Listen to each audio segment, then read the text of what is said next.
Então, pode ter sido sugerido por São Domingos, a quem Paulo cita como mestre Dominic, nosso prior, a referência colocaria a redação da Suma entre 1219 e 1221, quando Dominic serviu como prior de São Nicolau em Bolonha até sua morte. Seja por sua utilidade intrínseca, sua antiguidade ou conexão com Domingos, o Tratado de Paulo circulou amplamente. Ele permaneceu popular o suficiente para atrair revisores, e o cardeal Berengar Fredoli estava produzindo uma terceira versão da obra de um século após sua composição original. Como Paulo escreveu, a Suma de Penitência é dividida em duas partes. E agora a gente vai ver exatamente o que são essas orientações e classificações. A primeira parte trata da prática da confissão. Quem é obrigado a confessar, quando e a quem. O que o confessor deve dizer para obter uma confissão completa, como funciona a absolvição dos pecados e como ela é limitada. A segunda parte da Suma é uma sinopse dos principais vícios e virtudes.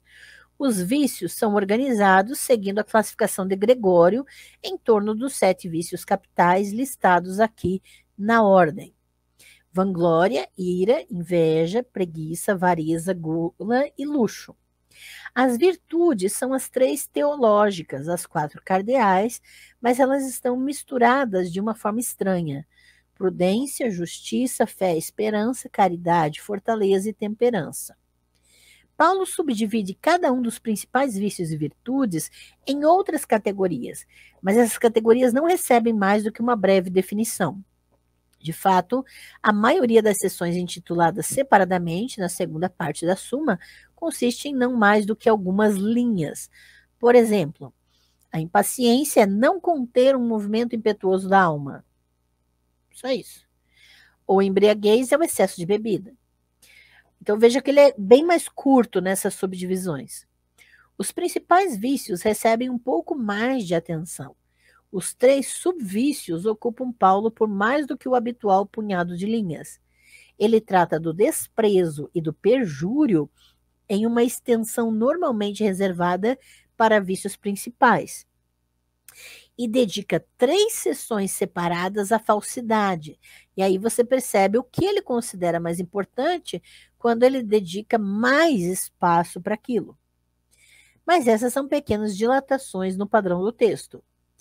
Não há nada que prepare o leitor para a enorme digressão de Paulo sobre o pecado contra a natureza. E aí que ele vai caprichar. A digressão é composta de 10 sessões. 10 sessões sobre o pecado contra a natureza. Uma das quais é a sessão mais longa de todo o tratado. Juntas, as sessões sobre o pecado contra a natureza constituem cerca de 40% de todo o tratado. Em outras palavras, Paulo dá mais atenção ao pecado contra a natureza do que aos pecados capitais da vanglória, da ira, da inveja, da preguiça e da gula combinados. O que não deveria ser mais do que uma subcategoria do pecado capital de luxúria passa a dominar toda a taxonomia do vício e rivalizar em extensão com toda a discussão sobre a virtude. E isso é importante. Não é de surpreender, portanto, que os leitores medievais extraíssem o texto de Paulo sobre o pecado contra a natureza e o considerassem uma obra independente. Certamente, seus detalhes e sua veemência parecem fora do lugar no plano da Suma. O pecado é mencionado pela primeira vez em uma sessão sobre se um marido que tem relações sexuais com sua esposa peca ao fazê-lo. A resposta depende, em parte, do motivo da relação sexual. Não há pecado se o motivo for gerar filhos ou pagar a dívida do casamento, ou seja, cumprir a obrigação sexual com o cônjuge que o casamento implica.